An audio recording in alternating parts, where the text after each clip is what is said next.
Contrast, instant color, speed paint, dipping inks and more contrast. I reviewed them all. And now we have Vallejo entering the game with their brand new Xpress Colors. Do these bring something new to the table, or are they yet another half-baked contrast rehash? I'm Stahly from Tale of Painters, and here comes my complete review of all 23 Xpress Colors.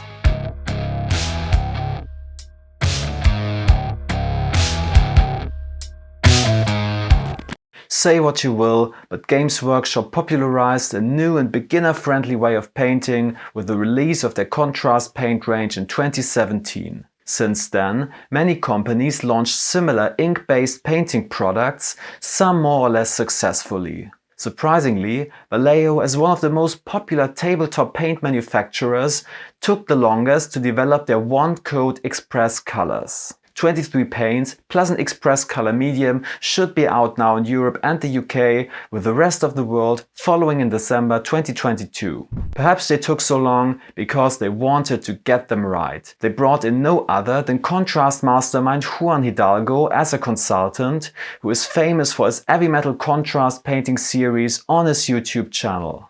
Juan, can you summarize what makes Xpress Colors special in your opinion?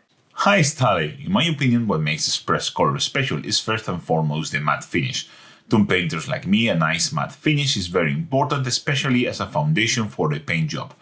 But let's not underestimate the importance of the other properties like the uniform consistency between colors, the ability to be thinned down into glazes with water, and the longer working time that allows for an easier application. I had a very clear idea of what I wanted to achieve when Vallejo approached me, and I think the Vallejo chemists have delivered. Thanks, Juan. So, consistent and smooth results, a matte finish, and most importantly, no reactivation. And they also have a competitive price with an RRP of €3.50 for 80 ml of paint. They're much cheaper than Citadel's contrast paints and even cheaper than the Army Painter's speed paints.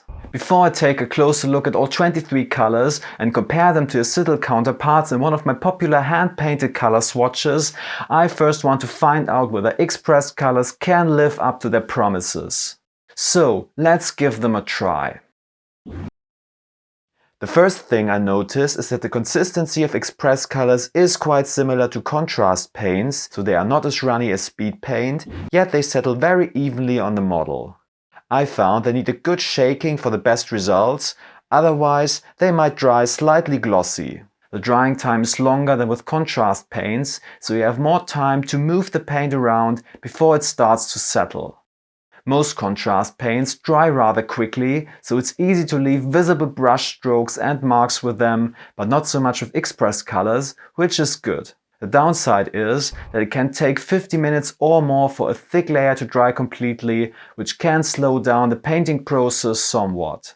The finish of dried Xpress Colors is quite flat, similar to Green Stuff World's dipping inks. More matte than most contrast paints for sure. Now this can be a good or a bad thing. Many painters prefer a matte finish, but keep in mind that applying these over a metallic paint will dull the metallic sparkle. Personally, the matteness doesn't bother me too much because I always varnish my molds at the end, which brings all colors back to the same finish. One of my favorite aspects is that, like contrast, dried Xpress Colors won't reactivate when you paint over them with another layer of Xpress color or contrast, and they won't reactivate when painting over with acrylic paints or a wet brush either. This means you can add additional highlights or layers of paint without worrying of Xpress Colors bleeding through, and easily cover up any mistakes with your base color. This makes them also excellent for glazing, as you can create gradients by glazing multiple layers of thinned Xpress Colors on top of each other. In my personal opinion, I feel that this aspect alone makes Xpress Colors superior to the Army Painter's speed paints, at least for my clean and tidy painting style. I heard that a lot of people actually grew to like speed paint's reactivation and use it in creative ways, for example for blending techniques. For those that are missing this feature in Xpress Colors, you can make them reactivate with a brush soaked in white spirit, just like with contrast. We know that the Army Painter works on an updated and expanded speed paints range with the help of a group of content creators, which will feature an improved resin that won't reactivate after they've cured for a certain amount of time. As soon as these come out, I will make a video about them, so please subscribe to my channel so you won't miss it. Well, so far I'm rather fond of working with Xpress Colors. Now let's have a look at each color individually. As usual, I painted these on a white primed sheet of plastic card and photographed them under a neutral 5500K light. Imperial Yellow is a bright yellow similar to Imperial Fist contrast paint. Nuclear Yellow is a golden yellow with orange hues, pretty much identical to a Yandan Yellow.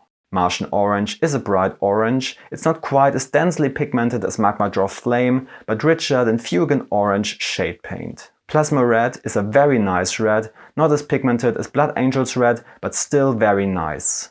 Velvet Red is very reminiscent of Flash Terrace Red. Cardinal Purple is an intense pink, similar to Doomfire Magenta, but a little brighter.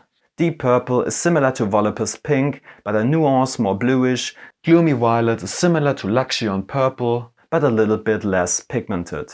Omega Blue is a rich Prussian blue, a very close match to Celestium Blue. Storm Blue is a more denim blue, quite similar to Ultramarine's blue contrast paint, but more weakly pigmented.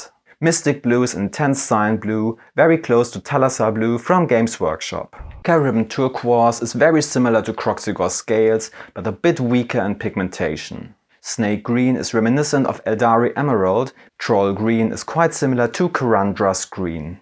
Lizard Green is a more natural green, similar to Creed Camo. Plague Green is a light drab green, similar to Monitorum Green, but not as densely pigmented. Orc Skin is a light lemon green, brighter and more vibrant than Mantis Warrior Green, and this is perfect for the classic heavy metal light green orc skin tone. Dwarf Skin is a Caucasian skin tone that is in between Gilliman Flesh and Dark Oath Flesh. Copper Brown is similar to Gore-Grunter Fur, but a bit lighter, while Wasteland Brown is a warm medium brown. Cream, bone or darker shades of brown are missing. Templar White reminds me of Apothecary White. It has a similar cool grey tone, but is a little brighter. Space Grey is quite bluish and also somewhat opaque. It's in between Briar Queen Chill and Nighthaunt Gloom. Finally, we have Black Lotus, which is actually not a dark grey or black color, but rather a dark petrol, like if Stegadon Scale Green was a contrast paint. True greys or blacks are unfortunately missing for now. You can download this comparison sheet on my website Tale of Painters, as well as comparison sheets of all the other one-coat paint ranges, so you can compare various brands to each other. And before I give my final verdict, my channel is still quite small, so please smash the like button, subscribe to my channel and hit the bell so I can make more reviews like this. You can also support me on Patreon for exclusive tutorials and resources. Thanks a lot, and now that I've tried all colors, what do I think about the range? Overall, I noticed that Xpress Colors have a more consistent feel than contrast paints. With subtle contrast, there are very dark and richly pigmented colors, some less pigmented colors that behave more like washes, colors that are more opaque and some that are more transparent. Xpress Colors feel more consistent in their behavior, but with the limitation that most colors are not as richly pigmented as contrast paints or speed paints from the army painter. Often, you need 2 coats of Xpress Color to get that deep shading and tint that is equivalent to a single coat of contrast paint. This might be a disadvantage for the classic contrast style of painting over a coat of Wraithbone or Gracia primer, but on the other hand, I feel it makes Xpress Colors very well suited for SLAPCHOP or painting over a Sandal primer. Due to the less dense pigmentation, they allow more of the pre-shading to show through, and their slightly thinner consistency and pleasant flow properties make a consistent application even easier. The other limitation is the selection of colors.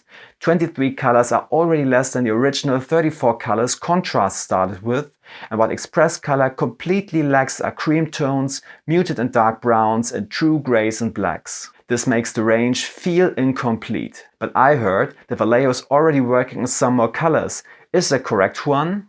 Yes, that is correct. We are already planning on the next batch of colors, and this time I will have an active part in choosing those colors so we can make sure Xpress Color ends up as a complete and versatile range of paints to suit every painter's need. We are even working on a couple things no other brand has done, but I cannot really talk about that in more detail. Let's just say I'm very excited about it. Thanks, Juan. Sounds amazing, and if you're directly involved, it can only be fantastic. And here comes my final verdict. Xpress Colors have very good capillary action and flow properties, a matte finish, and create some of the smoothest results I've seen with one-coat paints. They don't reactivate when painting over them, make for amazing glazes, and with a price of €3.50 per 80ml bottle, they're also quite budget friendly. However, in comparison to Contrast, they are less pigmented and rich, and the color selection is quite limited, with key colors like cream, dark brown and grey missing for now. Overall, I think I like Xpress Colors the best of all the contrast alternatives we've seen so far. My personal preference would probably still be Contrast, but only by a slight margin. By now, I'm so used to working with Contrast and the range has much more colors to choose from. However, if the Xpress color range becomes more complete, I can see the lower price and the more consistent results win me over completely. I'd say the Vallejo's Xpress Colors don't reinvent the genre of one-coat paints, but they bring a very high quality and affordable alternative onto the market. For now, I give them a well-deserved 8.5 out of 10. I hope you enjoyed this video, so give me a thumbs up, and in the meantime, check out one of my other one-coat paint reviews here on the right. Thanks a lot and happy hobbying!